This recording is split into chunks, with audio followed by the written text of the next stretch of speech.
Base sa aking mga naging obserbasyon, nakadepende sa nakaupong presidente ang porsyento. Noong panahon po ni, okay lang po, Your Honor. Noong panahon po ni former President Pinoy ay umaabot po ng 10%. At sa panahon po naman po ni President Duterte po ay umaabot naman po ng 12 to 15%.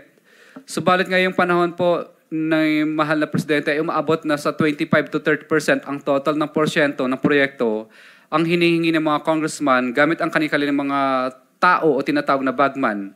At ito ang pinakamataas na hinihingi sa lahat ng mga contractor sa Pilipinas, sa aming mga contractor po. Kung hindi kami susunod sa ganitong gawain, ay bibigyan nila ng problema ang project namin gaya ng mutual termination at right-of-way problems. Minsan ay ginagamit nilang panakot ang blacklisting kung saan hindi na kami makakasali sa mga bidding sa loob ng isang taon. Kaya madalas ay sumusunod na lang kami sa gusto nila.